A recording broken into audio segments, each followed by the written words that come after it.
How do you reinvent the wheel to supersize and grow your business? This is not a wheel. For some reason, I have nothing around me that has wheels on it, with the exception of my old Alexa, which kind of looks like a wheel, right? It's got different like spokes on it, 4 different things, functions that you can press. Our idiom today for Supersize Your Business, Sharon Horne-Ellstrom here, by the way, is to reinvent the wheel. We're talking about change in the annual challenge today, and that it is guaranteed and inevitable. No matter what, things are going to change.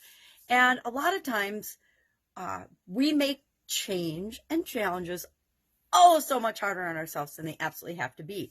We do things and create things on our own from scratch that we could just build upon other things that have already existed. And the wheel is the prime example of this. This idiom became popular in the 1970s, primarily in management training and personal development training, etc., where you don't need to go out and recreate something that already exists. You can learn it, you can tweak it and make it your own. And we don't need to necessarily start from scratch. The wheel was, they're not really sure when the wheel was developed. They think maybe in Mesopotamia, that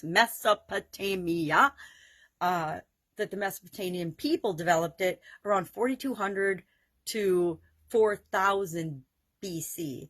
But they also believe that it could have been simultaneously developed in China and invented by someone else, or discovered or created by someone else in about 2800 BC. So there isn't really a clear delineation of where the heck and when the heck the wheel came around. They think and suspected that people were, around watching, and they would see rocks fall off mountains and they were round and they would roll down the mountain, or things like that. And that might be how they got the idea of making the wheel and using the wheel for other purposes. And there's different theories about what wheels were first used for, and they suspect it wasn't for vehicles, it was for other purposes. So who knows, right? None of us were here. None of us were there. We don't know what really happened.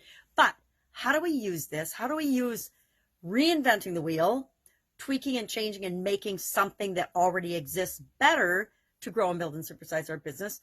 Or how do we create brand new things? There's a couple schools of thought on this. Some people believe that everything that's ever going to be created has been created in some way, shape, or form, at least at its base level, like at the wheel level.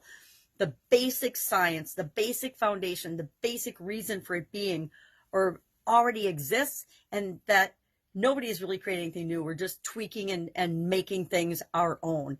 I'm not guilty of that, but I absolutely positively do that. I created my SOAP framework out of experiences and lessons I've learned from other people throughout my lifetime. And I use that to deal with the inevitability of changes and challenges. Now, I think it was Anthony D'Angelo is given credit for saying, don't reinvent the wheel, just realign it. And I think there's a lot of wisdom in that as well. There's the school of thought that there's always new things to be created, and energy is changing and the world is changing. We're always able to create new things. But I think if you ever go to a training or a guru webinar or something, and all of a sudden you see hundreds of people or thousands of people teaching what they learned at that seminar, right? Even if they've never done it before, which is one of my pet peeves. So how do you not reinvent the wheel, but build upon things that help you to serve the people that you're here to serve better? Love to have a discussion about that. Share in the comments below. Otherwise, I will be with you tomorrow. I am not going to reinvent the wheel on how to pack and get ready for traveling.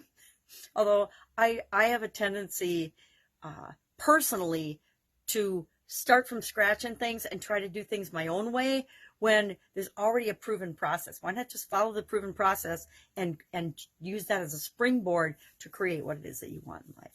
Now, I'm not saying copy. I am saying model and learn from, tweak things, put things together in a unique way and make them your own. That's how we really can speed up our success in any area, in any business. All right. Have an awesome day. I'll be with you tomorrow. Bye.